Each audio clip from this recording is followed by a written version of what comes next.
Hey, happy day. Sharon Horne-Ellstrom here.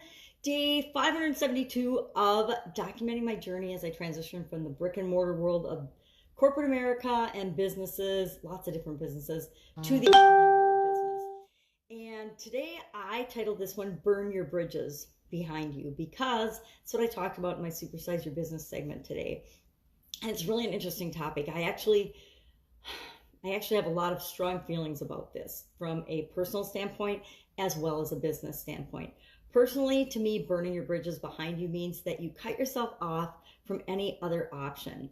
So, for example, when I got married, I made a commitment, made a vow of fidelity to my partner that I was cutting myself off from any other options, meaning relationships with any other people. Now, everybody doesn't make that commitment when they get married, but to me, it made it easy just to say no to any other opportunities to be unfaithful. And it was easy for me because it was cut and dried. It's either when you commit to somebody and are married, all of the other possibilities, all the other opportunities to be with someone else, they go away because you say no. And so it's just not an option anymore.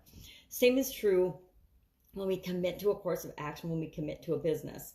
When we start our business and we decide, or look, when we go to college and we pick a major, although some of us changed our major at least a dozen times, which might be why I've been involved in so many different businesses in my life. I get involved in something, I get good at it, I figure it out, I master it, and then I want to move on and learn something else. I did that in college. I did that in my career in corporate America. I've done that in my businesses. And it's just more of a personal development and personal growth kind of thing than it is. And some of them were a failure. Some of my businesses, some of the things I tried were complete and utter flops. Other things were super successful. That's how we learn. That's how we grow. But once I commit to something, I commit to it, and I'm going to figure it out no matter what. The cool thing about that is it almost ensures and guarantees your success, because failure isn't an option. If I commit and I say, I'm going to figure this out no matter what, no matter how long it takes me, I'm going to figure out how to make this thing successful and create this impact in my life or in the lives of people I love and care about or in the world, I'm going to figure out how to make that happen. Now, along the way, there's going to be bumps. I'm not going to do it right. Obviously, it's day 572. If I was going to do it right the first time, I would have done it on day one. And I wouldn't be here 572 days later. But I am, because I don't have it all figured out. And part of that, if I'm being 100% honest with myself, is because of something I listened to yesterday all about clarity and focus. I will say a challenge area for me personally is clarity and focus. And if I am not clear and focused, then how can I serve and how can I help the people that I'm trying to serve to be clear and focused? It's really a challenge. So I was doing some introspective thinking the last couple of days, and again, clarity and focus. I definitely need to step back and really get clear and focused on what it is that I want to create, the impact that I want to make. And then once I commit to that, I will burn all my bridges behind me, and that will be the thing that I focus on instead of the 10 things that I focus on. So how do you feel about burning your bridges behind you? Do you do that? And I mean burning your bridges behind you in a good way.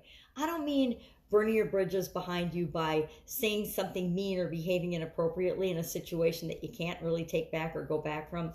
I don't mean by like fighting with people or gossiping or doing anything negative, because that'll burn your bridges all right. It's like if you quit a job and then you tell your old boss off and you tell them what a terrible person they are and what a terrible place this has been. That would be burning your bridges in a negative way. And I don't think I've ever done that. And I wouldn't do that, but a lot of people do. But I'm talking about burning your bridges in a way that doesn't allow you the opportunity to make excuses, to lie to yourself, to quit. Because the only way to really fail at anything is to absolutely positively quit.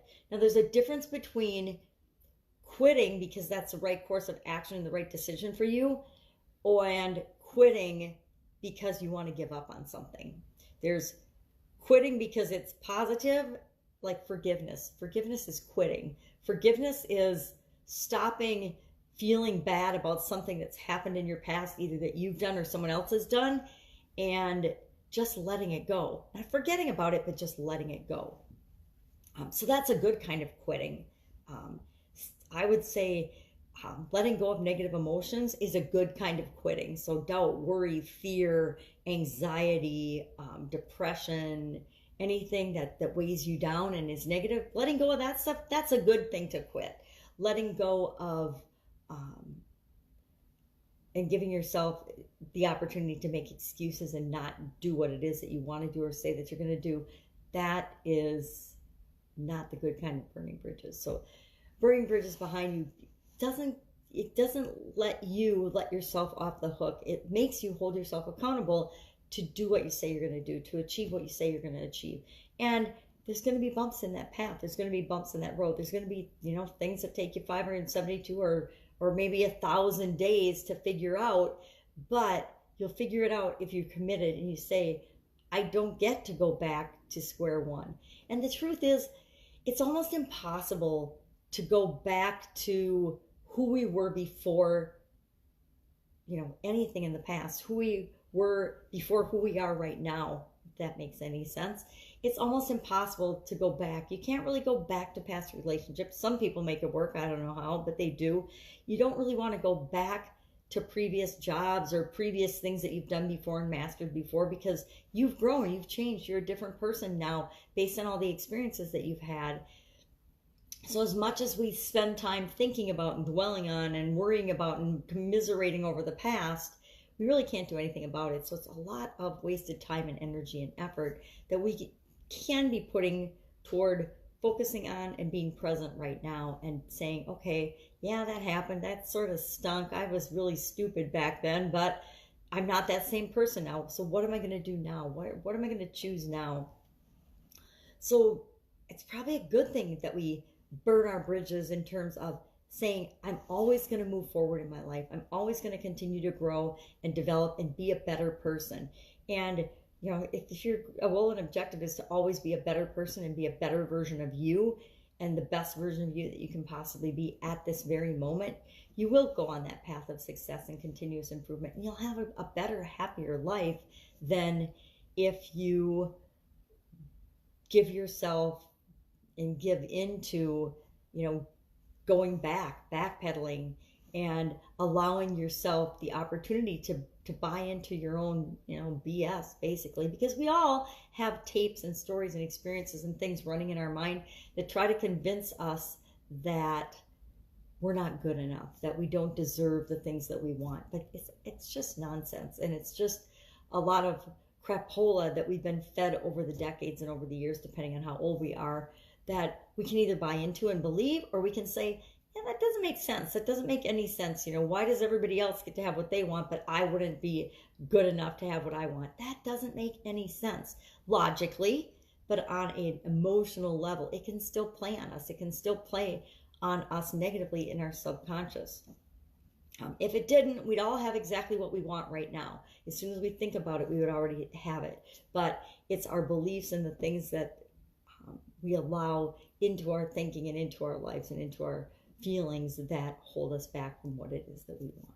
So I'm thinking about burning bridges today and getting more focused and being more clear.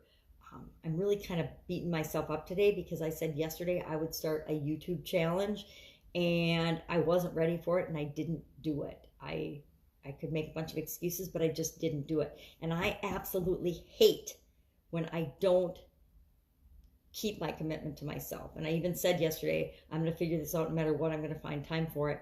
And I sat down, I looked at my computer, and I'm like, I'm not doing it. I'm not ready. I don't have the right mindset.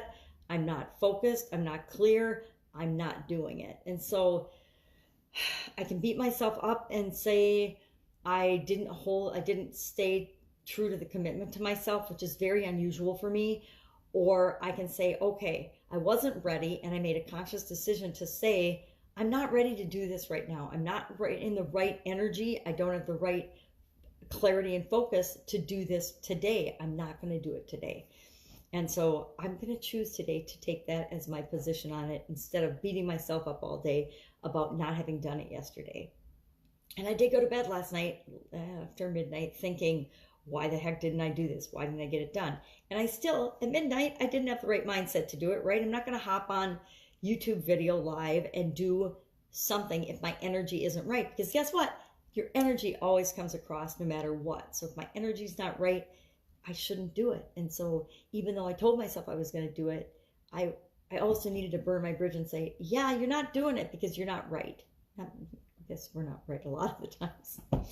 So that's what I'm thinking about today. Burning bridges behind me, getting more focused, more clear, more conscientious about the direction that I'm going, because my life has been a lot of activity and a lot of chaos and a lot of drama over the decades. And I guess everybody's life is, but I've let a lot more drama and nonsense seep into my life.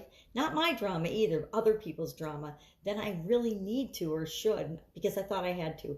I thought I should do this to be a good mom. I should do this to be a good wife. I should do this to be a good business owner. I should do this to be a good, partner or mentor or coach.